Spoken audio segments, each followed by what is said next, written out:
Hey, welcome back. It's SK Forge. And today I'm going to be making the knife you see in front of you. And what I have here is a bar of 5160, which is great with its 0.6% carbon content, which gives it a durable edge. The plan is to make 2 of these knives from that single bar, hoping that I can get enough metal drawn out from the whole bar. With that, I have these 2 pieces of wood for the handles. This one is wenge, and this one for sure is going to be on the first knife. And this here I think is bishop wood, but you better tell me in the comments what it is, because I am not sure. I do think it is a really beautiful piece of stabilized wood though, so I'm excited to use it. So the first thing I do when forging is to knock off the corners so that I can hopefully prevent fish mouthing on the metal. I noticed that it's still trying to fish mouth, so I'm going to use my heaviest hammer in the midsection right there where I'm drawing out the blade. And that's going to hopefully use the mass to push in the inside, whereas instead a light hammer would just be pushing the metal on the outside.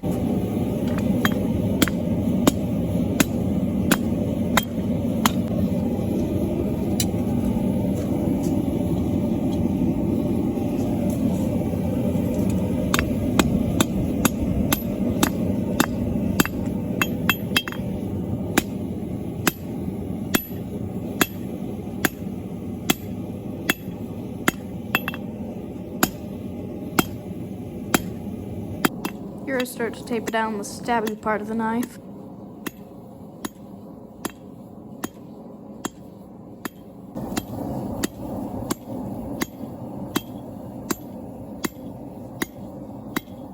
Now since I couldn't stop the fish mouthing from forming, I'm gonna have to cut off the tip by using a hot cut tool.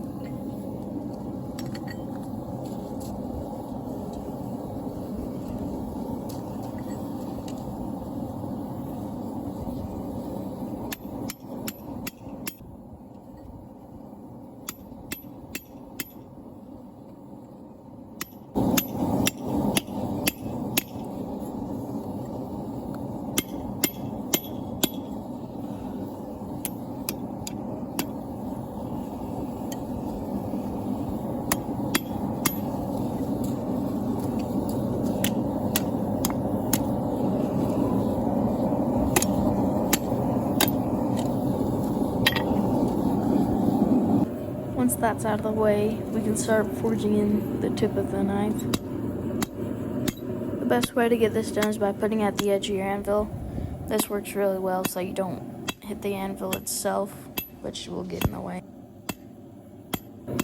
What you see me doing here is using the cross peen on my hammer to draw out the metal, since it's really thick after forming it that way, so this will hopefully draw it out lengthwise.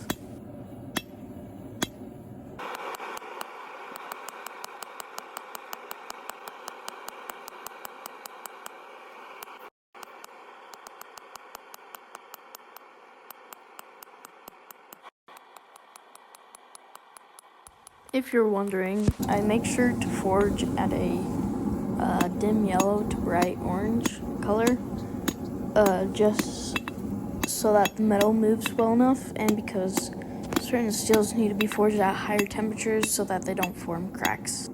And cracks typically are formed during the forging process when they are forged at too cold of temperatures, such as like a gray, which happens because you're putting so much energy and force into the metal when it's not moving as much, and that builds up a ton of stresses in the grain structure, and eventually that can basically rip it apart, which is the crack. Right here I'm hammering out the bevels and the false edge, which I am going to end up doing later again, but I might as well do it right now while I'm at it.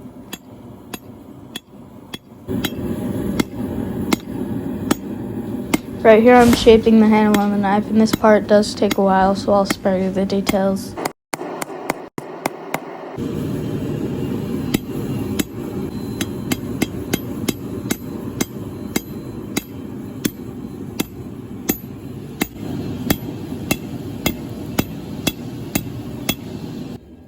Once I'm done forging the general shape, I'm going to lay it down on this pile of fire bricks I have here. and that will just slowly cool down the metal, which will anneal it, which is changing the grain structure so that it's softer to work with when I'm grinding or doing file work on it. I then trace the shape of the knife I want and then cut that out and spray paint to have a negative on the metal. And this helps me get a great idea for where I need to cut and grind.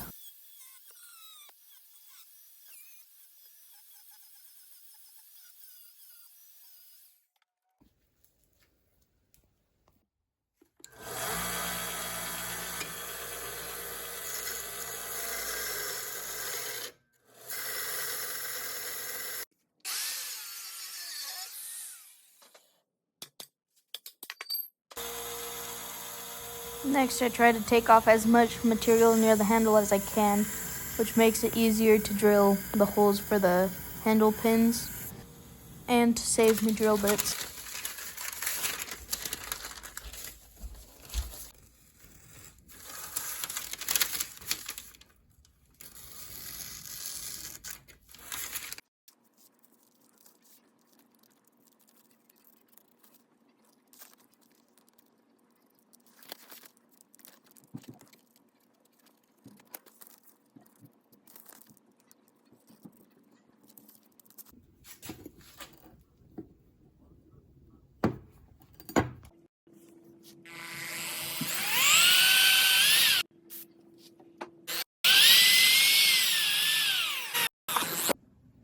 I drill these extra holes, which only helps to hold in the epoxy and makes a stronger bond.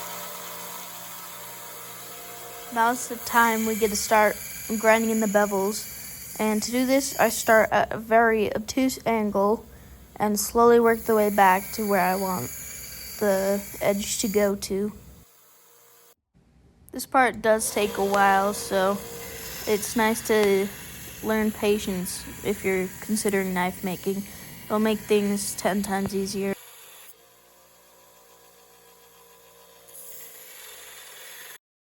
Right here I'm normalizing the blade, which is heating the blade up to a high heat and then cooling it down, which changes the grain structure, which can help prevent cracks during the quench. And right here I'm heating the oil with a scrap piece of metal, and I throw the whole blade in the vegetable oil.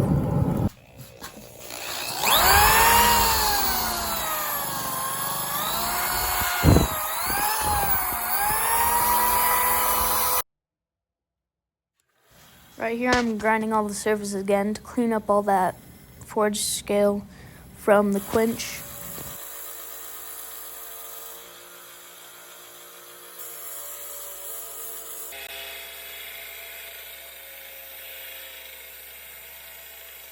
Right here I'm tempering the blade with a torch.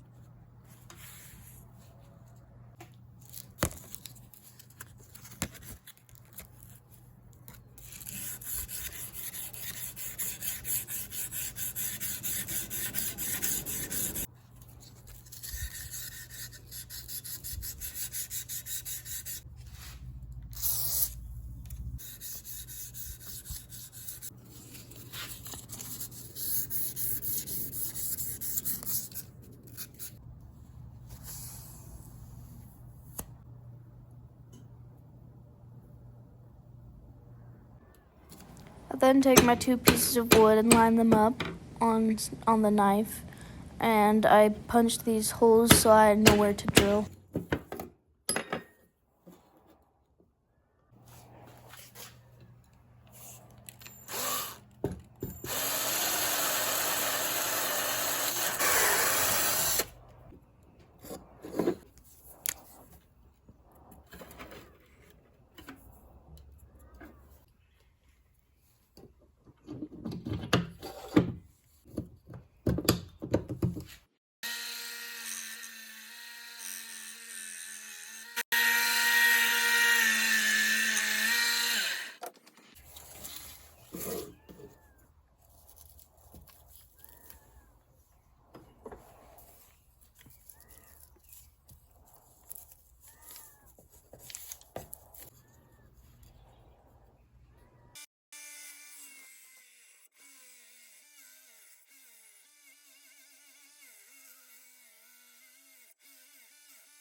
Right before I epoxy my handles, I like to spray every surface down with compressed air just to remove any dust. And I also like to rub everything down with alcohol to make sure all the residues are removed that could ruin the epoxy.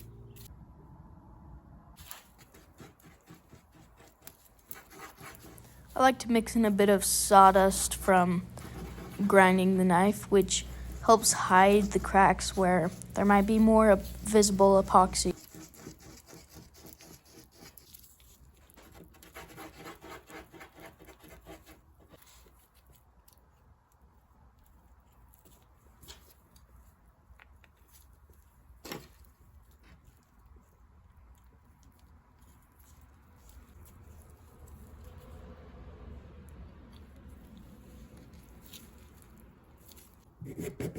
It's always best to clamp down the handle while the epoxy is curing.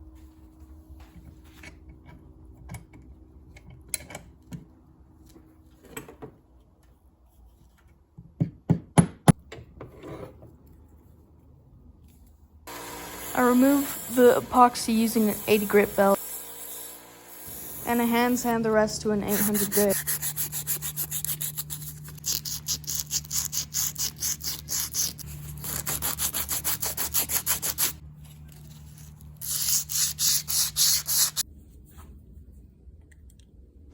I take a box cutter knife with the help of some alcohol to remove the epoxy near the blade.